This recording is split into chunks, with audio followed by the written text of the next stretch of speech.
आज हम 6th class की सोशल साइंस की बुक के ज्योग्राफी पार्ट के first chapter the earth in our solar system में आगे उसको डिस्कस करेंगे। हमारे सोलर सिस्टम में कई सारे प्लैनेट्स हैं, उसमें एक प्लैनेट है अर्थ जिस पे हम रहते हैं। हम बाकी प्लैनेट्स के बारे में कुछ और अर्थ के बारे में इसमें डिटेल में थोड़ा स्टडी करेंगे। ठीक है, let's start our chapter. How wonderful it is to watch the sky after sunset.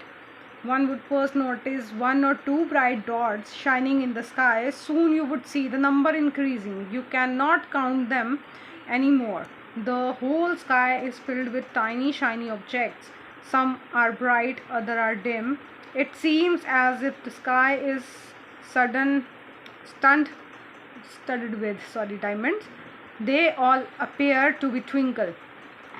हम कभी भी शाम को सनसेट के बाद स्काई को देखते हैं तो हमें एक स्टार से दिखना शुरू हो जाता है। कभी कभी जो सबसे पहले स्टार दिखता है हम उसको क्या कहते हैं, इवनिंग स्टार, जो हमें बिल्कुल रात होने से पहले ही सबसे पहले नज़र आने लग जाता है। वो इतना ब्राइट होता है कि थोड़ी रोशनी होने पर भी नज़र आता है वो स्टार दिखने के बाद फिर हमें धीरे धीरे और स्टार्स दिखते हैं। जैसे जैसे अंधेरा बढ़ता जाता है आसमान पूरा तारों से भर जाता है। इतने ज़्यादा तारे होते हैं कि हम उन्हें काउंट भी नहीं कर पाते। But if you look at them carefully you will notice that some of them do not twinkle as the other do. They simply glow without any flickers just as the moon shines. इसमें से कुछ stars आप notice करोगे, कुछ तो बहुत ज़्यादा bright होते हैं, इतना ग्लो करते हैं, दे ट्विंकल। बट कई इतने डिम होते हैं जो हमें हल्के से एक डॉट की तरह दिखते हैं, उनकी अलग से कोई शाइन आसपास चमक नहीं फैली हुई। Along with these bright objects, you may also see the moon on the most of the days. It may, however, appear at different times in different shapes at different positions. हमने moon को भी अलग अलग तरीके से देखा होगा sky में। कभी हमें मून फुल राउंड दिखता है, कभी क्रीसेंट शेप में दिखता है, कभी हमें किसी जगह पे दिखता है, कभी उसकी पोजीशन चेंज होती है, कभी उसका साइज शेप चेंज होती है। हमें मून मंथ में ऑलमोस्ट एक बार दिखाई देता है जो कंप्लीट होता है, और मंथ में अप्रॉक्स एक नाइट इन वन नाइट एक ऐसी आती है जब आपको मून नहीं दिखता, दैट इज़ मूनलेस नाइट। उसको कहते हैं हम न्यू मून नाइट। जिस दिन हमें पूरा चांद दिखता है that is full moon night. उसे रेगुलर हिंदी भाषा में हम पूर्णिमा कहते हैं। एंड उसके कुछ दिनों बाद जब वो पूरा चांद वहाँ से डिसअपेयर हो जाता है, धीरे धीरे क्रीसेंट कम होते होते बिल्कुल एंड में हमें चांद दिखना बंद हो जाता है। जिस दिन हमें चांद नहीं दिखता, जिस रात को, उसे न्यू मून नाइट कहा जाता है या अमावस्या कहा जाता है। उस दिन के बाद से नया चांद निकलना शुरू होता है। फिर छोटे से क्रीसेंट से धीरे धीरे बढ़ते बढ़ते चांद पूरी शेप में आता है। इसलिए हम जिसमें नो मून नाइट को हम न्यू मून नाइट भी कहते हैं, और जो कंप्लीट मून नाइट होती है उसको हम पूर्णिमा या फुल मून नाइट कहते हैं। ठीक है, on this day we can watch the sky night sky best provided clear night. जिस रात को चांद नहीं निकलता उस दिन बिल्कुल रोशनी नहीं होती आसमान में, हमें सिर्फ तारे ही तारे दिखते हैं, पूरा स्काई खाली दिखता है। Do you wonder why can't we see the moon at all those bright tiny objects in the day time. दिन में क्यों नहीं हम उन्हें देख पाते? ये चीज़ आपने शायद पहले पढ़ी होगी या कहीं इसके बारे में सुना होगा। बेसिक और बहुत सिंपल सा, इसको आप भी अपने अकॉर्डिंग आप देखिए, आप क्या आंसर सोचते हैं कि दिन में तारे कहीं चले जाते हैं क्या? हमें दिन में तारे क्यों नहीं दिखते? तारे बहुत ब्राइट हैं, सबकी अपनी लाइट है, वो चमकते हैं। जो बहुत ज़्यादा चमकते हैं वो हमें ब्राइट ट्विंकल करते हुए दिखते हैं। कुछ तारे हमसे बहुत ज़्यादा दूर हैं, शायद वो बहुत चमकते हों पर वो इतनी दूर हैं कि उनकी चमक हमें दिखाई भी नहीं देती, वो बहुत डिम दिखते हैं हमें। ये तारे इतने ब्राइट हैं, इन सबसे ज़्यादा अगर ब्राइट कोई तारा उनके पास हो या हमारे पास हो जिसकी लाइट इतनी ब्राइट हो कि हमें बाकी ना दिख सके, ये कंडीशन होती है हमारी डे टाइम में। एक बहुत बड़ा तारा जो हमारे आसपास बहुत ज़्यादा चमकता है, जिसकी वजह से हमें बाकी तारे दिखाई नहीं देते, वो तारा है सन। हमारे सोलर सिस्टम में एक ही स्टार है और सबसे ब्राइटेस्ट स्टार है, वो है sun. The sun the moon and all other objects shining in the night sky are called celestial bodies.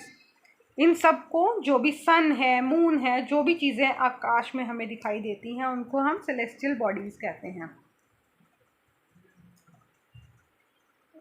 मैंने आपको ये नहीं बताया, it is because the very bright light of the sun की लाइट इतनी ब्राइट होती है डे टाइम में कि हमें रात में निकले हुए जो तारे रात को अंधेरे में दिखाई देते हैं वो दिन की रोशनी में नहीं दिखाई देते। इसको एक्सपेरिमेंट को देखने के लिए, प्रैक्टिकली देखने के लिए, एक तो दिन की एग्जाम्पल आपके पास है, पर उसको प्रूव करने के लिए आप ये एग्जाम्पल, आपको यहाँ पे एक छोटा सा एक्सपेरिमेंट दिया हुआ है ये कॉलम में, आप चाहें तो ये करके भी अपना एक्सपेरिमेंट कर सकते हैं। अगर आपको कहा जाए कि एक्सपेरिमेंट से प्रूव करिए कि ऐसा क्यों होता है, हमें दिन के समय तारे नहीं दिखते, रात के समय दिखते हैं, तो आप ये एक्सपेरिमेंट कर सकते हैं। मैं अभी आपको इसके बारे में भी बताऊंगी। Countless twinkling stars in the night sky are similar to the sun. जो इतने सारे हमें स्टार्स दिखते हैं वो सन की तरह ही हैं, उनमें भी इतनी ही लाइट है, लेकिन वो हमसे बहुत दूर हैं, इसलिए हमें वो बहुत छोटे दिखाई देते हैं। जिनकी शाइन, जिनकी ब्राइटनेस बहुत ज़्यादा है वो हमसे दूर, हमारे सोलर सिस्टम के भी बाहर। जिनकी ब्राइटनेस बहुत ज़्यादा है वो हमें बहुत बड़े ट्विंकल करते हुए दिखते हैं। जिनकी ब्राइटनेस छोटी, बहुत कम है, या वो बहुत ज़्यादा दूर हैं, वो हमें कम ब्राइट दिखते हैं, या वो बहुत बिल्कुल डॉट की तरह दिखाई देते हैं। But we do not feel their heat and they look so tiny because they are very far from us. हमें उनकी हीट फील नहीं होती। एक हमें स्टार की हीट क्यों फील होती है? क्योंकि सन जो सबसे क्लोजेस्ट स्टार है, हमारे सबसे पास है, उस स्टार की हीट हमें फील होती है क्योंकि वो हमसे कई किलोमीटर दूर है। स्टिल हम उसको सबसे पास क्यों काउंट करते हैं? क्योंकि बाकी स्टार्स उसके कंपैरेटिव हमसे बहुत दूर हैं। हम सन की हीट फील कर सकते हैं, बाकी स्टार्स की हीट फील नहीं कर सकते। उन स्टार्स में भी उतनी ही हीट है जितनी हमारे सन में है, लेकिन वो दूर हैं, इसलिए हमें वो छोटे स्टार्स की तरह दिखते हैं।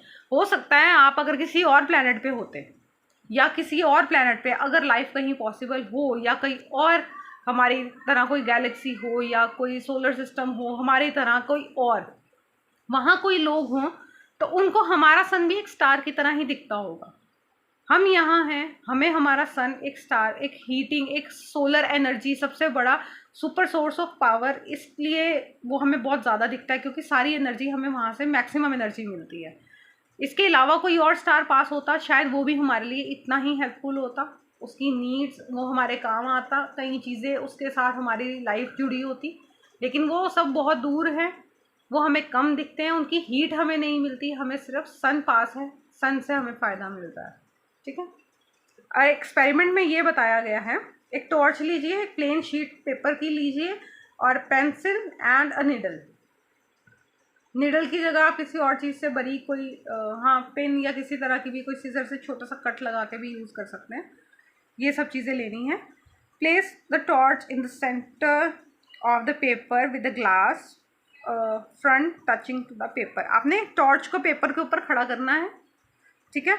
Now draw a circle round the torch. आपने टॉर्च को ऐसे खड़ा करा और उसके आसपास आप उसका टॉर्च के रिंग का सर्कल बना लेंगे। ठीक है। Now draw the circle around that, perforate the paper with the needle with in the circle area. आपने जो सर्कल बनाया है टॉर्च के ग्लास के एरिया के अकॉर्डिंग, उस एरिया में आपने प्रिक करना है पेपर को और उसमें छेद करने हैं कई सारे। ठीक है। बहुत सारे छोटे छोटे निडल से करिए।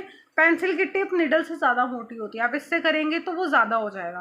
आप बारीक एक निडल से छोटे छोटे उसमें होल्स कर लीजिए। Now place that paper circle on the, आपने उसको टॉर्च पे लेकर रखना है, उसको बांध लीजिए। कोशिश करिए जब आप टॉर्च के ऊपर वो पेपर रैप कर रहे हैं, बटन उसका बाहर ही रहे, बटन कवर ना करें, बटन को तो आपने जलाना बंद करना है। ठीक है। आप अपने रूम में जलाइए उस टॉर्च को, दीवार की तरफ करिए, लाइट्स बंद कर दीजिए। आप टॉर्च ऑन करेंगे तो आपको उस टॉर्च में से निकलती हुई लाइट कहाँ से निकलेगी? क्योंकि पेपर है, पेपर उस टॉर्च की लाइट को कवर कर रहा है। आप क्या करेंगे, उसका टॉर्च को लाइट उसकी ऑन करेंगे, पेपर सारा तो उसकी लाइट को कवर कर रहा है, लेकिन जो आपने उसमें होल्स करे हैं उन होल्स में से लाइट बाहर आएगी और वो सामने वॉल पर आपको स्टार्स की तरह दूर दूर छोटे छोटे दानों की तरह इस तरह आपको दिखाई देगी। ये आप उस तरह भी कर सकते हैं। अगर आपके पास कोई कैंडल स्टैंड है, कैंडल स्टैंड या कैंडल शेड है, आप कैंडल जलाते हैं, कैंडल जला कर उसके ऊपर एक कवर आते हैं मार्केट में, बड़े सुंदर डिज़ाइनिंग वाले मिलते हैं, उस पर छोटे छोटे होल्स होते हैं, छोटी छोटी पिक्चर्स कट आउट होते हैं। जब हम कैंडल के ऊपर रखते हैं, लाइट बंद करते हैं, तो उन होल्स में से लाइट सब जगह से बाहर निकलती है और वो दीवार पर अलग अलग डिज़ाइन बनाती है। आप पेपर से होल करिए, प्रिक करिए पेपर को, उस पर टॉर्च की लाइट मारिए, दीवार पर जाएगी, आपको छोटे छोटे सर्कल स्टार्स की तरह दीवार पे दिखेंगे, आपको दिख रहे हैं। अब ऐसे देखते हुए आप लाइट ऑन कर दीजिए, कमरे की लाइट ऑन होगी तो आपको वो जो दीवार पर छोटे छोटे जगह पर आपको चमकते हुए स्टार्स दिख रहे थे वो दिखने बंद हो जाएंगे। क्यों बंद हो जाएंगे? क्योंकि टॉर्च के कंपैरेटिव वो जो स्टार्स की लाइट है उसके कंपैरेटिव आपके कमरे की लाइट ज़्यादा स्पार्कल है, ज़्यादा ब्राइट है। वो लाइट उनकी स्टार्स की लाइट को डिम कर रही है, ठीक है, उनको कवर कर रही है या ओवरटेक कर रही है उसके ऊपर, ठीक है। आपको वो लाइट नहीं, इसका मतलब ये नहीं है कि वहाँ पे लाइट आ नहीं रही है, टॉर्च की लाइट वहाँ आ रही है, लेकिन वो आपके कमरे की लाइट ज़्यादा ब्राइट है, इसलिए वो स्टार्स की लाइट को डिम कर रही है या उसको कवर कर रही है, ओवरलैप कर रही है, आपको वो स्टार्स की लाइट नहीं दिख रही। Similar thing is happen in the sky. Stars होते हैं, दिन में भी वहाँ पे मौजूद हैं स्टार्स, लेकिन सन की लाइट इतनी ज़्यादा ब्राइट है कि हमें दिन में वो स्टार्स नहीं दिखाई देते। You must have noticed that objects look smaller when seen from the distance. जब हम दूर से किसी चीज़ को देखते हैं हमें छोटी दिखती है, वही चीज़ हम पास से देखते हैं तो हमें बड़ी दिखाई देती है। एक एग्जाम्पल हो गई आपका फ्लाइंग एरोप्लेन। आप नीचे खड़े हैं, आप एरोप्लेन देख रहे हैं, आपको छोटा सा दिख रहा है, आप चाहें तो उसको हाथ से ऐसे मेजर कर सकते हैं, आप अपनी उंगली से मेजर कर सकते हैं, इतना सा स्काई में आपको प्लेन दिख रहा है। ज़्यादा क्लोज होगा तो इतना दिख जाएगा, दूर होगा तो इतना दिख जाएगा, इतने आपको दिखते हैं प्लेन्स। एक्चुअल में क्या वो इतने ही होते हैं? नो, एक्चुअल में वो इतने बड़े हैं कि आप अपने हाथ से उसको मेजर भी नहीं कर सकते हैं, ठीक है। आप इसी तरह से स्टार्स को भी लीजिए, स्टार्स बहुत बड़े हैं, वो कितने दूर हैं जो आपको इतने से दिखाई दे रहे हैं? आपके सन के कंपैरेटिव बड़े हैं, वो सन से भी बड़े हो सकते हैं, कुछ सन से छोटे भी हो सकते हैं, वो बहुत दूर हैं, इसलिए आपको वो बहुत छोटे दिखाई दे रहे हैं। While watching the night sky, you may notice various patterns formed different groups of stars. These are called constellations. जब हम स्काई को देखते हैं रात के टाइम पे, आजकल तो कोई छतों पर नहीं सोता, बहुत कम लोग हैं जो अभी भी छतों पे या ग्राउंड अपने गार्डन्स में फोल्डिंग बेड्स पे या वहाँ ज़मीन पे बिस्तर बिछा कर वहाँ पर अभी भी लेटते होंगे या स्काई को देखते होंगे, उसकी ब्यूटी को एंजॉय करते होंगे। पहले टाइम में लोग बहुत ये सब चीज़ें बाहर सोते थे, घरों के बाहर अपने आंगन में चारपाई पर इस तरह से सोते थे, वो ज़्यादातर ये चीज़ें वो लोग नोट करते थे। स्टार्स की अलग अलग शेप्स हैं और वो कुछ पैटर्न्स में हैं जो हर रोज़ स्टार्स की लोकेशन चेंज होती है, डायरेक्शन बदलती रहती है, लेकिन ये कुछ स्टार्स, कुछ ग्रुप्स आपको हर बार इसी ग्रुप में मिलेगा, वो इसी फॉर्मेशन में मिलेगा उनकी। जैसे ये है a combination of 7 stars, 1 2 3 4 5 6 7, ये 7 स्टार्स का कॉम्बिनेशन है। ये आपको हर बार ऐसे ही मिलेगा, आप इस डायरेक्शन से देखिए, उस डायरेक्शन से देखिए, आज देखिए या 10-15 दिन बाद देखिए, ये आपको वैसे ही दिखेगा। ये इन सब को क्या कहते हैं? ग्रुप ऑफ स्टार्स को कॉन्स्टिलेशन। ये एक शेप है, इसके अलावा और भी कई सारी शेप्स, अलग अलग शेप्स के हमें कॉन्स्टिलेशंस मिल जाते हैं। Ursa Major and Big Bear is one of such the constellations. One of the most easily recognized constellation is Saptarishi. Sapt means 7, Rishi means sage, or it is a group of 7 stars. It forms a part of Ursa Major constellation. Ask someone elder in the family or neighbor to show you more stars, planets and constellations in the sky. एक अर्सा major है, big deeper है, इस तरह की constellations आपको sky में बहुत सारी मिलेंगी। अगर आपको कोई नहीं मिलती तो आप किसी बड़े की हेल्प ले सकते हैं, कोई आपके सीनियर हैं, कोई आस पड़ोस में आपके जो ये चीज़ पढ़ चुके हैं और उनको पता है इस चीज़ का, आप उनकी हेल्प ले सकते हैं। वो आपको जल्दी आइडेंटिफाई करवा देंगे स्काई में कि ये स्टार का कॉन्स्टलेशन कहाँ पर है। In ancient time people use to determine direction during the night with the help of stars. The North Star indicates the north direction. It is called the pole star. It always remains in the same position in the sky. We can locate the position of the pole star with the help of the सप्तऋषि। यही big deeper जो मैंने आपको बताया, इसी को हिंदी में सप्तऋषि कहा जाता है। ये 7 स्टार्स मीन्स सप्त मीन्स 7 स्टार्स के कॉन्स्टलेशन ग्रुप से बना हुआ है। सप्तऋषि की हेल्प से आप वहाँ से पोल स्टार को ढूंढ सकते हैं, जैसे इस इमेज में दिखाया गया है। Saptarishi and the north star. North star is also known as the pole star. Saptarishi के जो आगे के 2 स्टार्स हैं, उन्हीं की सीध में आप आगे देखेंगे तो आपको एक स्टार मिलेगा जो हमेशा इसी डायरेक्शन में होता है। इसकी डायरेक्शन कभी चेंज नहीं होती। आज और आज से कई हज़ारों सालों पहले से लोग इसी से डायरेक्शंस डिसाइड करते थे, अपनी दिशाएं देखते थे। समुद्र में जाने वाले लोग या किसी भी रास्ते पे जाने वाले लोग इस स्टार को देखकर आइडेंटिफाई करते थे कि वो किस डायरेक्शन की तरफ जा रहे हैं, अपना रास्ता उसी से पता करते थे। इस इमेज में आपको दिखाया गया है इसके बारे में। You will notice an imaginary line joining the pointer stars and extended further to the pole star.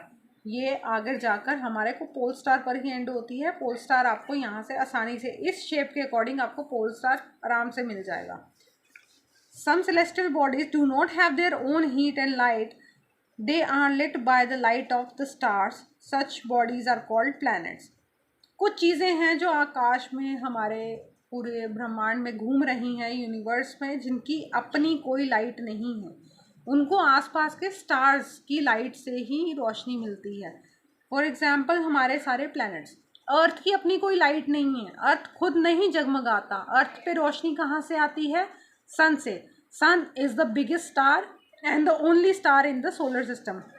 हमारा सन ही सब प्लैनेट्स को लाइट दे रहा है, उन्हें दिखने के लिए, उनको विजन, हमारी विजन में आने के लिए उनको रोशनी दे रहा है। हम उन्हें इसीलिए देख पा रहे हैं क्योंकि उनके ऊपर सन की लाइट पड़ रही है, उनके ऊपर लाइट आ रही है, वो दिख रहे हैं। अगर सन की लाइट उन्हें ना मिलती तो हमें ये ना दिखता, कुछ नहीं दिखते, हमें सिर्फ ये स्टार्स ही दिखते। The word planet comes from the Greek word planete which means wanderers. Wanderers mean जो घूमते रहते हैं। The earth on which we live is a planet. जिस पर हम रह रहे हैं वो ग्रह भी एक, वो अर्थ है और वो भी एक ग्रह है। It gets all its heat and light from sun. हमारा अर्थ भी एक प्लैनेट है और वो भी अपने पास के एक तारे से ही अपनी रोशनी और हीट, एनर्जी, पावर, ऊर्जा सब हम सन से ले रहे हैं। Which is our nearest star. सबसे पास हमारे कौन सा स्टार है? That is sun. If we look at the earth from the great distance, say the moon, it will appear to be shining just as the moon. हम यहाँ से moon को देखते हैं, मून की अपनी कोई लाइट नहीं है, मून जगमगाता नहीं है, मून के ऊपर सन की लाइट आती है, इसलिए हमें मून दिखता है। हमारे मून घूमता है अर्थ के आसपास, इसलिए मून की डायरेक्शन चेंज होती है, सन उसको लाइट दे रहा है हमें हर बार। इसी वजह से मून अलग अलग शेप्स, जितनी उस पर सन की लाइट पड़ती है वो उतना शाइन करता हुआ हमें दिखाई देता है। जैसे हमें मून यहाँ से चमकता हुआ दिखता है, आप अगर मून पर पहुँच जाते हैं, मून से मुड़कर आप पीछे वापस अपनी अर्थ को देखते हैं, तो आपको अर्थ भी मून की तरह ही चमकता हुआ दिखेगा। इसका मतलब ये नहीं है कि हमारा कोर अंदर से जगमगा रहा है और अर्थ की अंदर से लाइट निकल रही है। नो, हमारे पास स्टार है, हमारा अपना सोलर सिस्टम का सन। वो सन हमें लाइट दे रहा है, हमारी अर्थ पे रोशनी दे रहा है। हमारे, आप अपने सेंटर में एक कैंडल जगाइए, उसके आसपास कुछ बॉल्स रख दीजिए। कैंडल में अपनी लाइट है, जब वो जग रही है, जलाया है कैंडल को तो उसमें लाइट है, उसके आसपास बॉल्स पड़ी हैं, बॉल्स की अपनी कोई लाइट नहीं है। वो लाइट, आप कमरे की लाइट बंद कर दीजिए,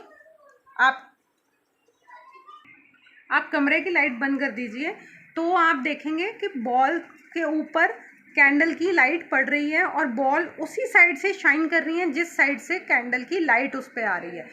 बॉल्स की बैक साइड पर शैडो होगी, बॉल्स की बैक साइड पर शेडो होगी और फ्रंट पे उसकी कैंडल की लाइट आएगी। अगर बॉल इस डायरेक्शन में है तो यहाँ से लाइट होगी, यहाँ शेडो होगी। बॉल यहाँ है तो यहाँ लाइट होगी, यहाँ शेडो होगी। इसी तरह से हमारे अर्थ और प्लैनेट्स बाकी जितने भी हैं सबको सन लाइट दे रहा है। जहाँ सन की लाइट उन पर पड़ रही है वहाँ लाइट है, और जहाँ उसकी लाइट नहीं आ रही वहाँ पे उसकी शेडो है, या वो डार्क पार्ट उस प्लैनेट का। वैसे ही हमारे मून के साथ है। मून के फ्रंट पे हमारी जहाँ पे सन की लाइट आ रही है वो फेस हम देखते हैं। जो बैक साइड उसकी डार्क पार्ट है वो हमें नहीं दिखता है, वो उसकी शेडो में कवर रहता है। उसकी अपनी कोई लाइट नहीं है, इसलिए वो हमें दिखाई नहीं देता। The moon that we see in the sky is a satellite of Earth. It is the companion of Earth and moves around it. Like our Earth, there are 7 other planets and get heat and light from the sun. Some of them have their moons too. जैसे हमारी अर्थ का planet satellite है moon, अर्थ की natural satellite है वो। Moon हमारी अर्थ के आसपास घूमता रहता है। आपने कभी मजाक में किसी को बोला होगा सैटेलाइट।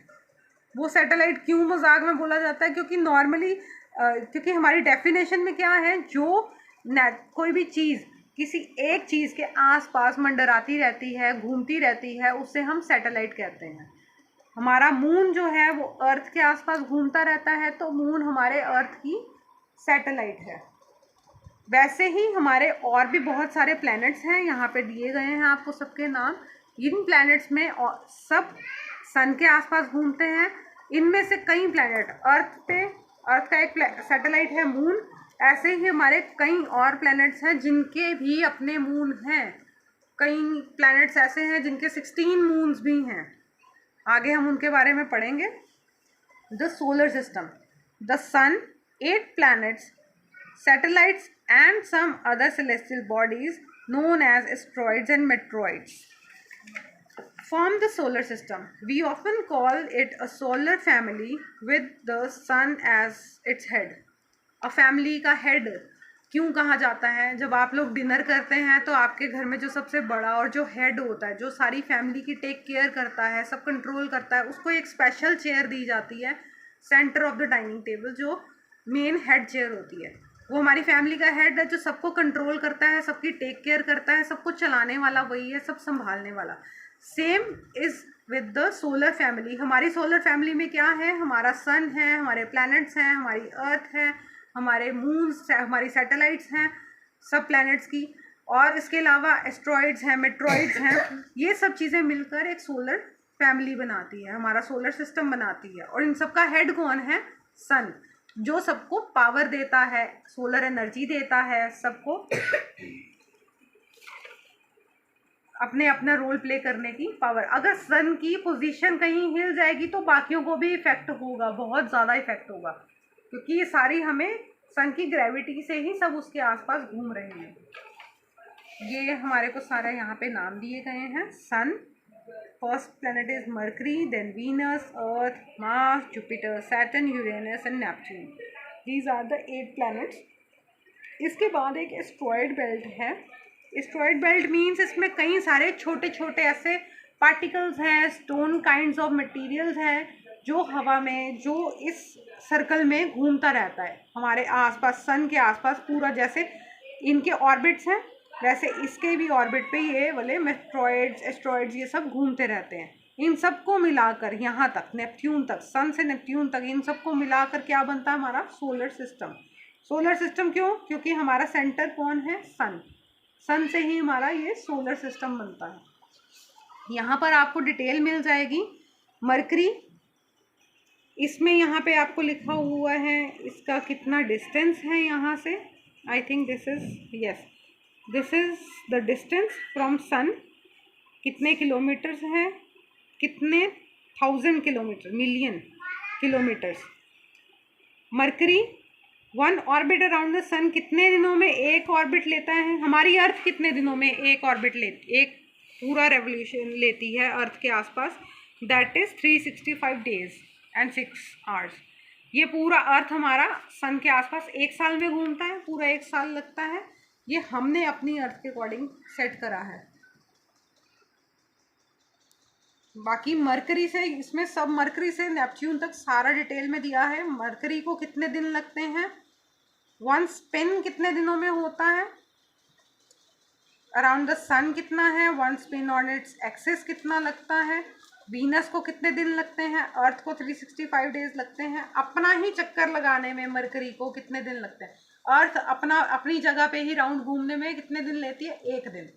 आज सुबह से लेके अगली सुबह तक पूरा अर्थ एक राउंड ले लेती है अपनी जगह पे, और सन के आसपास घूमने में, सन के आसपास पूरा चक्कर लगाने में 365 डेज। मरकरी को पूरा सन का ऑर्बिट लेने में 88 डेज लगते हैं और अपनी जगह पे गोल घूमने में 59 डेज लगते हैं। अर्थ का दिया हुआ है, मार्स का अलग बताया है, जुपिटर, सैटर्न, यूरेनस, नेपट्यून सबका अलग अलग। जो प्लैनेट सबसे दूर है वो सबसे ज़्यादा टाइम लेगा सन का चक्कर लगाने में, उसको लगते हैं 164 ईयर्स। 164 ईयर्स के बाद वो वापस अपनी इस जगह पे आता है एक पूरा राउंड लेके। नाउ द डिटेल्स में हम इन सबको अलग अलग पढ़ेंगे। सन के बारे में सबसे पहली हेडिंग है the sun. The sun is the center of our solar system. It is huge and made up of extremely hot gases. बहुत सारी गैसेस हैं, कोई ऐसा लिक्विड नहीं है, बहुत सारी गैसेस का कॉम्बिनेशन है।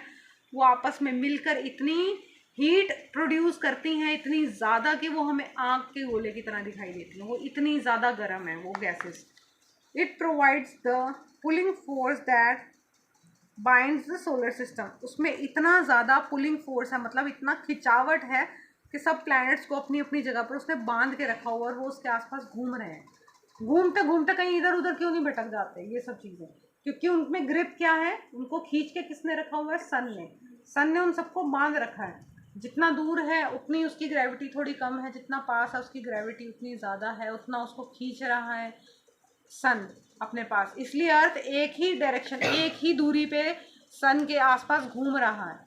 वो दूर नहीं जा रहा है, ये नहीं घूमते घूमते कहीं और ही निकल गया, ऐसा नहीं है। वो सब एक ही लाइन पे, अपनी लाइन पे चलते जाएंगे सन के आसपास, क्योंकि सन के अंदर जो पुलिंग पावर है वो उसको इतनी दूर तक ही खींच के लाइए, यहीं तक ही रखा हुआ और यहीं पे घूमता रहेगा। It provides the pulling force. The sun is ultimate source of heat and light for the solar system, but that tremendous heat is not felt so much by us because despite being the nearest star, it is far away from us. The sun is about 150 million kilometers away from the earth. हमें और बाकी सब planets को heat और light कौन दे रहा है, सन। इतना गर्म है वो, इतना गर्म है, फिर भी हमें उसकी हीट, सर्दियों में फिर भी हमें ठंड लगती है, उसकी हीट तो तब भी रहती है। सन हमें तब भी हीट दे रहा है, क्लाइमेट चेंज की वजह से होता है। लेकिन हम इतना, जब सन खुद इतना गर्म है, उसकी हीट से हम क्यों नहीं गर्म होके एकदम, हम क्यों नहीं जल रहे? क्योंकि चाहे सन हमारे सबसे पास है, बाकी स्टार्स के कंपैरेटिव सन हमसे सबसे पास है, लेकिन फिर भी वो हमसे 150 मिलियन किलोमीटर दूर है। 1 किलोमीटर 2 किलोमीटर नहीं, 150 मिलियन किलोमीटर दूर, बहुत ज़्यादा दूरी है। कार में जाने का तो हम सोच भी नहीं सकते। कई किलोमीटर हम अर्थ पे घूम ले कार में, अगर हम एक जगह से दूसरी जगह, तो चलाने वाला भी थक जाता है। ये इतनी दूरी है जो हम सोच नहीं सकते बैठे हुए कि हम यहाँ चल के जा सकते हैं, ये बहुत ज़्यादा है।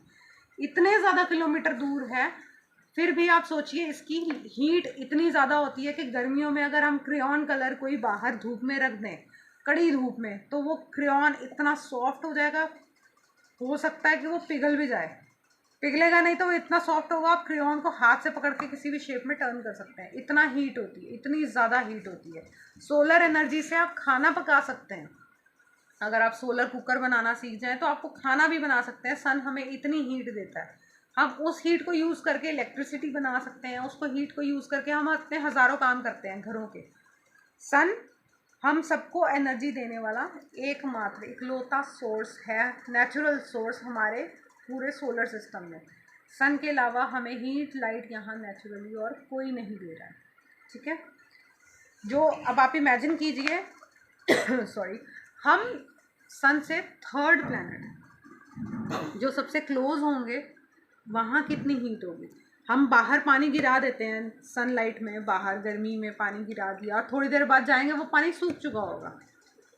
ऐसे ही हमारी नदियों समुद्रों में पानी है, सन की लाइट पड़ती है, नदियों समुद्रों का पानी सूखता है, इवेपोरेट होता है, क्लाउड्स बनते हैं, वापस बारिश आती है, हमारा सर्कल चल रहा है।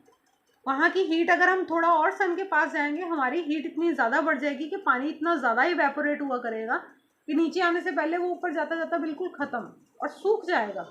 इसलिए हमसे पहले जो प्लैनेट्स हैं वहाँ पे लाइफ पॉसिबल नहीं है, क्योंकि हीट की वजह से वहाँ पे पानी ही नहीं है। Next are the planets. There are 8 planets in our solar system. In order of their distance from the sun, there are distance के अकॉर्डिंग सबसे पहले मरकरी है, वीनस, फिर Earth, Mars, Jupiter, Saturn, Uranus and Neptune. ये सारे हैं। Easy इनको याद करने का तरीका, my very efficient mother just served us nuts. ये एग्जाम्पल है जिसके थ्रू याद करते हैं, बट कहीं बहुत सुपर इंटेलिजेंट स्टूडेंट्स हैं जिनको इस एग्जाम्पल के बिना भी याद हो जाता है। Mercury, Venus, Earth, Mars, Jupiter, Saturn, Uranus, Neptune. ठीक है, मुश्किल नहीं है, आप चाहें 2-3 बार पढ़ें, आपको याद रहेगा कि किस ऑर्डर में कौन से प्लैनेट्स हैं और कौन सा पहले और कौन सा बाद में। एक सीरीज में ही आप याद कर सकते हैं। इसके अलावा we have all the 8 planets of the solar system move around the sun on a fix path. सब प्लैनेट्स अर्थ के आसपास एक फिक्स पाथ पर चलते हैं, उनका एक ऑर्बिट फिक्स है। उस पाथ को हम क्या कहते हैं? ऑर्बिट। जिस पाथ पे वो प्लैनेट्स अर्थ के आसपास चल रहे हैं उसे हम कहते हैं ऑर्बिट। ये बेसिक वेरी शॉर्ट क्वेश्चंस की तरह आपको पूछा जा सकता है, जो मैं छोटी छोटी चीज़ें आपको इस वीडियो में बता रही हूँ। प्लैनेट्स के नाम हो सकते हैं, सन से अर्थ की दूरी हो सकती है, कुछ और छोटी छोटी चीज़ें। ये बेसिक चीज़ें आपको चैप्टर इसलिए डिटेल में पढ़ाया जाता है कि बाय चांस अगर आपको कुछ भी पूछा जाए आपको सब पता होना चाहिए। सिर्फ जो क्वेश्चन आंसर्स में दिया है वो नहीं, उसके अलावा भी आपको चैप्टर में दी गई हर चीज़ पता होनी चाहिए। मरकरी सबसे नियरेस्ट है सन से, सबसे पहला प्लैनेट मरकरी है, अर्थ के सबसे पास वही है। It takes only 88 days to complete a round along its orbit. वो अपने ऑर्बिट पे चलते चलते सन के आसपास पूरा एक रेवोल्यूशन लेने में सिर्फ 88 days लेता है। हमें कितने लगते हैं अर्थ को? 365 days, और इसको लगते हैं सिर्फ 88 days। मतलब ये हमारे कंपैरेटिव एक साल में बड़े सारे चक्कर लगा के आ जाता है। Venus is considered as the earth twin. Earth का एक ट्विन कहा जाता है वीनस को। ये अर्थ की तरह ही है because its size and shape is very similar to the earth. Size और शेप सेम अर्थ जैसी है, हमारा ट्विन कहा जाता है इसको। Till recently Pluto was also considered a planet. 2006 तक प्लूटो को भी प्लैनेट ही कहा जाता था। However in a meeting of the international astronomical union a decision was taken that Pluto, like other celestial bodies discovered in the recent past, may be called dwarf planet. इसके बाद एक meeting में, international astronomical union की एक meeting में ये decide किया गया है कि प्लूटो को एक प्लैनेट नहीं, प्रॉपर प्लैनेट नहीं, बल्कि एक ड्वार्फ प्लैनेट कहा जाएगा। मीन्स एक छोटा सा ऐसा सेलेस्टियल बॉडी जो प्लैनेट्स की तरह ही घूम रही है, लेकिन वो साइज और शेप के अकॉर्डिंग हमारे प्रॉपर प्लैनेट होने के लिए क्वालिफाइड नहीं है। वो थोड़ा सा उसके कंपैरेटिव किसी एक हमारी लिस्ट है कुछ रूल्स की, जिसके अकॉर्डिंग शेप, साइज, उसकी मूविंग स्पीड और ये सब चीज़ें होनी चाहिए ताकि उसको प्लैनेट कहा जा सके। उसमें से कुछ चीज़ों पर ये खरा नहीं उतरता, इसलिए प्लूटो को अब ड्वार्फ प्लैनेट कहा जाता है, ना कि सिर्फ प्लैनेट। द अर्थ सबसे प्यारा, सबसे अच्छा प्लैनेट हमारे सोलर सिस्टम का अर्थ है, बिकॉज इसी पर ही लाइफ पॉसिबल है जहाँ पे हम रहते हैं। हम अपने अर्थ के अलावा किसी और प्लैनेट को क्या इतना प्यार कर सकते हैं? हमें किसी और प्लैनेट से इतनी अटैचमेंट हो सकती है? नो। हम जहाँ रह रहे हैं हम अगर उसी से इतना प्यार नहीं करेंगे, हम बाकी चीज़ों को कैसे कर सकते हैं? Earth is our mother planet. The earth is the third nearest planet to the sun. Sun के बाद ये थर्ड नंबर पे आता है, Mercury, Venus and then Earth. In the size it is the 5th largest planet. छोटे से बड़े में आए तो ये 5th लार्जेस्ट प्लैनेट है सोलर सिस्टम में। It is slightly flattened at the poles. आपने ये शेप जो देख रहे हैं ये पूरी राउंड शेप है। हमारा अर्थ दोनों तरफ से थोड़ा सा दबा हुआ है, थोड़ा सा फ्लैट है। मान लीजिए जैसे हमने बॉल को, ये दो सरफेस के बीच में बॉल को हमने यहाँ से दबा देंगे अगर, तो ये ऊपर और नीचे से थोड़ी सी फ्लैट हो जाएगी, राउंड होगी, वो इस शेप में हो जाएगी, थोड़ी सी ओवल शेप। हमारी अर्थ की एक्चुअल शेप ये है। It is slightly flattened at the poles, बहुत ज़्यादा नहीं, थोड़ा सा फ़र्क है एग्जैक्ट राउंड होने के कंपैरेटिव, थोड़ी सी फ्लैटेंड है। That is why this shape is described as a geoid. Geoid means earth like shape.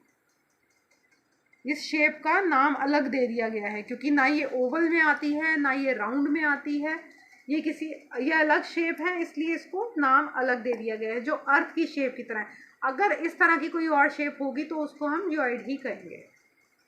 Conditions favourable to support life are probably found only on the earth. जीने के लिए या जिंदा रहने के लिए जो जो चीज़ें हमें चाहिए वो अभी तक इन सब प्लैनेट्स में से सिर्फ अर्थ पर ही मिली हैं और यहीं पर लाइफ पॉसिबल है। जिंदा रहने के लिए हमें हवा, पानी, रोशनी और अदर सोर्सेज चाहिए, एयर चाहिए हर तरह की, ऑक्सीजन है, कार्बन डाइऑक्साइड है, ये सब चीज़ें अभी तक सिर्फ अर्थ पे ही हैं। हर चीज़ हर प्लैनेट पे नहीं है, कहीं पे गैसेस हैं तो वहाँ लैंड नहीं है, लैंड है तो गैसेस नहीं है, वाटर नहीं है, सनलाइट कम है, सनलाइट ज़्यादा है, ये सब चीज़ें अर्थ पे बिल्कुल बैलेंस्ड हैं। हमें सनलाइट मिलती है, बहुत ज़्यादा मिलेगी तो हम गर्मी से मर जाएंगे, बहुत कम मिलेगी तो हम ठंड से मर जाएंगे। हमारे अर्थ पर बिल्कुल एग्जैक्ट मेजर्ड अमाउंट में, बिल्कुल करेक्ट अमाउंट में sunlight, oxygen, carbon dioxide, other gases, water sources, sunlight, हर तरह की चीज़ हमें पूरी एक्यूरेट क्वांटिटी में मिल रही है, इसलिए लाइफ यहाँ पॉसिबल है। The earth is neither too hot not too cold, ना ही बहुत ज़्यादा गर्म है ना बहुत ज़्यादा ठंडा है। It has water, air and very essential things for the survival. The air has life supporting gases like oxygen. Because of these reasons the earth is unique planet in the solar system. क्योंकि बाकी solar system में ऐसा कोई planet नहीं है, कोई moon नहीं है, कोई सैटेलाइट नहीं है जिसमें ये सब चीज़ें पॉसिबल हो, इसलिए हमारा अर्थ पूरे सोलर सिस्टम में सबसे यूनिक है। From the outer space, the Earth appears blue because 2/3 of its surface is covered with water. Therefore, it is called blue planet. बाहर outer space से means 9 planets, बहुत ऊपर, बहुत दूर से जाकर, जहाँ हम पूरे अपना सोलर सिस्टम या गैलेक्सी को देख सकते हैं, ऑब्जर्व कर सकते हैं, वहाँ से देखा जाए तो हमारा प्लेनेट वहाँ से ब्लू कलर में दिखाई देता है। आई थिंक इस पिक्चर में हमें ये दिखाया भी है। जो ज़्यादा गर्म प्लैनेट्स हैं उनको उन्होंने रेड कलर में दिया है, जैसे ये मार्स है, ये बहुत ज़्यादा गर्म है, ये इवन मरकरी से भी ज़्यादा गर्म होता है। जितना मरकरी हॉट है, मरकरी को ऑरेंज और इसको रेड दिया गया, ये बहुत ज़्यादा गर्म है मार्स। वीनस भी बहुत ज़्यादा गर्म होता है। अर्थ ब्लू क्यों है? क्योंकि अर्थ के सरफेस पे आप देखेंगे, आपने कभी अर्थ की या मैप की पिक्चर्स देखी होंगी कलर्ड में, तो आप देखेंगे वहाँ लैंड है जो ग्रीन कलर में शो करते हैं और बाकी जो पानी है वो ब्लू कलर में शो करते हैं। हम ये कलर हमने अलग अलग डिपिक्शन के लिए रखे हुए हैं कि किस चीज़ को कैसे, स्काई को हम स्काई ब्लू दिखाते हैं, वाटर को हम ब्लू कलर दिखाते हैं। वैसे हमारे अर्थ के सरफेस पे बहुत सारा हिस्सा पानी का है। 2/3 मीन्स 3 हिस्से करे जाएँ अगर अर्थ के सरफेस के, तो उन 3 हिस्सों में से 2 हिस्से पानी हैं और 1 हिस्सा लैंड है। ज़्यादा हिस्सा हमारे प्लैनेट का ब्लू दिखाई देता है आउटर स्पेस से, इसलिए हमारे प्लैनेट को ब्लू प्लैनेट कहा जाता है। Earth is also known as blue planet.